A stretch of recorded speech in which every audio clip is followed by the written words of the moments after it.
O vídeo de hoje foi sugestão de um de vocês lá no Instagram, que me mandou pelo direct, e eu achei super relevante e importante da gente falar sobre esse tema aqui no canal. Meu nome é Aline, eu sou psicóloga e eu tenho esse canal aqui no YouTube e um perfil no Instagram para ajudar os homens através da psicologia. Nós falamos pouquíssimos sobre os homens vítimas de um abuso, de uma violência sexual. Eles também falam um pouco sobre isso. Não sei se você sabe, mas os homens demoram em média 20 anos para relatar, para contar que sofreram um abuso sexual. E é claro, esse tema de violência sexual é tabu por si só, por ser algo bem desagradável da gente entrar em contato, por muitas vezes, na maioria das vezes, o agressor ser uma pessoa próxima ou conhecida da vítima. Mas por que esse tema é um tabu ainda maior quando as vítimas são homens ou são meninos? Quando a gente para um pouquinho para analisar, dá para perceber que isso acontece por conta da nossa cultura machista e como os homens também podem sofrer por conta desse machismo. A identidade masculina, o ser homem, está muito associado a você ser pelo menos uma dessas 4 coisas: ser um provedor, um reprodutor, um protetor ou autossuficiente. Então, imagina um homem que é vítima de uma violência, de um abuso sexual. Como é que ele vai ser autossuficiente se ele não dá conta de lidar com isso sozinho? Como é que ele vai ser reprodutor ali, enfim, talvez reproduzir com uma mulher, né?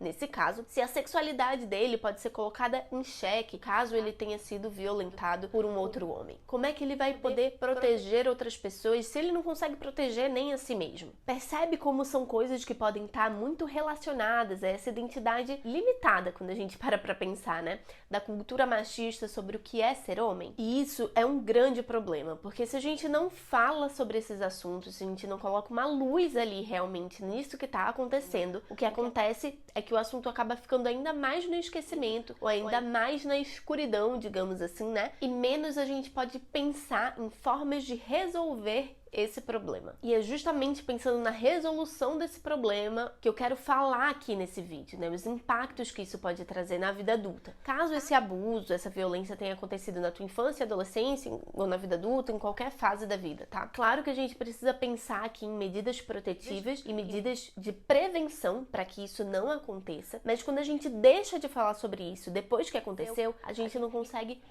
curar dos impactos que isso pode gerar na tua vida. Isso porque experiências como abuso sexual podem ser traumáticas para você. E a partir daí, você pode desenvolver um transtorno do estresse pós-traumático, ou a sigla que a gente geralmente usa na saúde, TEPT. Se você já ouviu falar nesse termo, nesse transtorno, provavelmente você já ouviu falar aí dentro do contexto de guerras, porque é muito comum também homens, soldados, mulheres, enfim, que passaram por contexto de guerra ter um TEPT. Claro, são situações ali de muito limítrofes, né, gente, da existência e da nossa vida.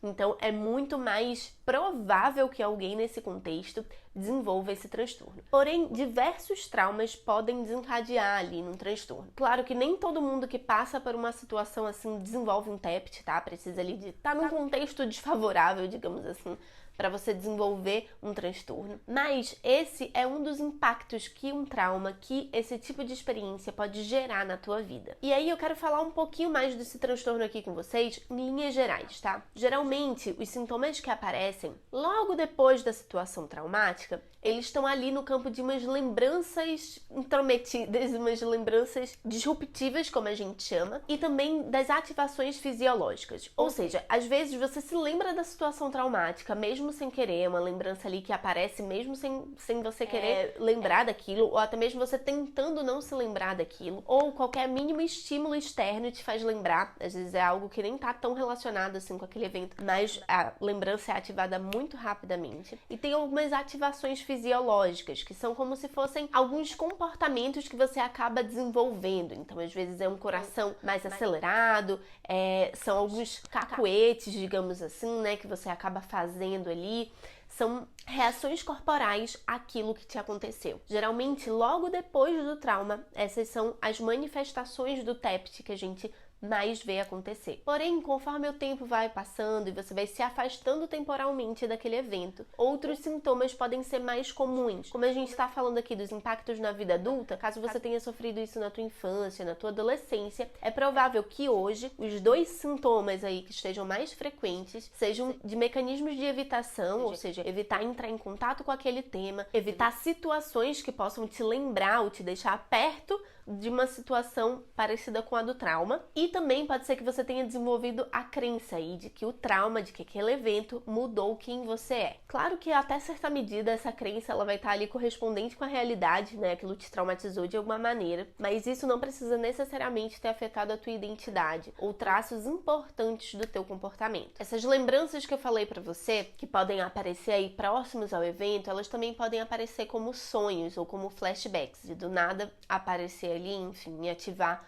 uma reação fisiológica em você também. Você consegue perceber aí de que forma esse tipo de experiência pode afetar a tua vida? Pode gerar aí consequências muito graves na forma como você interage com outras pessoas, na forma como você se coloca em algumas relações, na forma como você lida com determinadas experiências. Realmente é uma situação muito delicada e que a gente deve sempre estar colocando holofotes para que deixe de ser um tabu, entende? Quanto mais a gente fala sobre algo, mais banal aquilo fica. E aqui eu quero banalizar no sentido da gente conseguir falar e tratar desse assunto. Não que isso vire corriqueiro, obviamente, mas que a gente consiga banalizar a ponto da gente tornar isso mais fácil de abordar e mais fácil de tratar. Homens também são vítimas de violência sexual, não são só mulheres. Assim como os homens não são os únicos autores também de violência sexual. E eu quero te estimular aqui, se você já passou por uma situação como essa, que foi traumática para você, para que você procure uma ajuda especializada. Se você não se sente aí à vontade de conversar com um familiar, com um amigo, procure um profissional, um psicólogo para que você consiga fazer isso, para que você consiga se abrir ali e talvez tratar de uma ferida que esteja aberta. TEPT tem tratamento. É um tratamento doloroso, porque envolve ali a gente realmente conseguir entrar em contato com aquela lembrança, entrar em contato com aquela memória, até que ela se torne apenas uma lembrança, uma memória, e não um trauma como ela está sendo agora. Mas talvez mais difícil do que isso estejam sendo as limitações pela qual você está passando na tua vida agora. Encarar o tratamento de frente não seja tão ruim assim quanto você pense. Eu quero te pedir para você compartilhar esse vídeo aí com o maior número de pessoas que você puder, com pessoas que possam se interessar mais por esse assunto, para que a gente consiga realmente alcançar e destabilizar esse assunto entre os homens também. Um abraço para você e eu te vejo na próxima quarta com mais um vídeo.